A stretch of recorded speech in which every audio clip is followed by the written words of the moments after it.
The worst discrimination in the world isn't color, it's size. But he became an all-pro in the days when the helmet had no face mask and talent was concentrated in a 12-team league.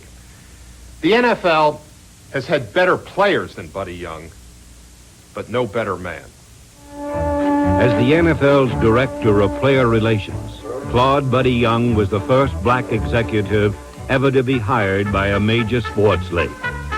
But Buddy Young will also be remembered as a mighty might runner who began his career at the University of Illinois. As a freshman, he equaled Red Granger's school record for touchdowns in a season. And as a senior, he was the Rose Bowl MVP. Young was equally talented in track and field, where he harbored Olympic aspirations. He had been the national indoor and outdoor 40 and 60-yard dash champion, 1946 and 47. And he said his one regret in life was he didn't get a chance to represent the country in the 1948 Olympic Games, because representing his country meant that much to Buddy.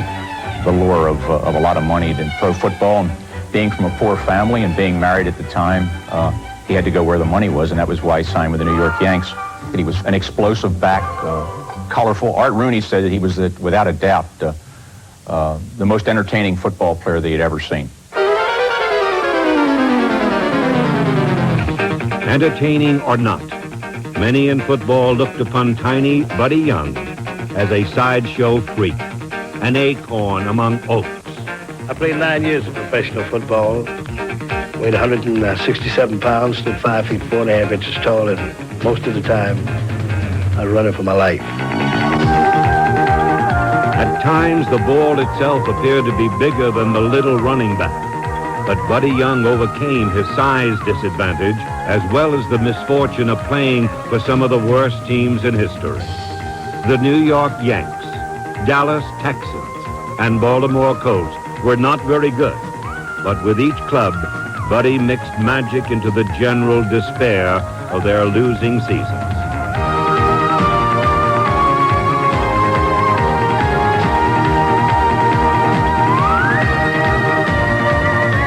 Opponents respected, even feared Buddy's blazing speed. And some even thought Young could run against and win in a race against a horse. I convinced Buddy that it might be a good idea if he raced against the Colt mascot, whose name was Dixie. And we staged publicity pictures, and I guess Buddy realized that, that it was something to talk about, but that maybe it wouldn't come off. And on the morning of the game, Buddy called up and said, "Look, you have to get me out of that situation that I've agreed to do for you, to run against that horse."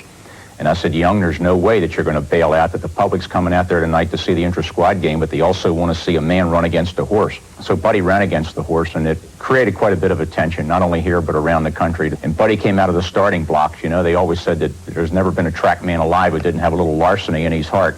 And Buddy came out before the gun went off and stole about a 25-yard jump on the horse. So he managed to beat the Colt mascot to the finish line. Although Young was one of the first blacks to play in the NFL, he felt more discrimination against his size than his race. But Buddy turned his tiny stature into an asset in the eyes of the fans. The fan appreciates the little guy simply because of what he's made out of. They see him small in stature. You see his quick feet over the lumbering strides of the big tackles and the defensive ends. And that contrast holds excitement for the fan. So if he's itty-bitty, tiny, and he gets the job done, gets to that hole quick, is able to block that man, is able to receive that ball, do all the things that the offense cries for him to do, he's got a place.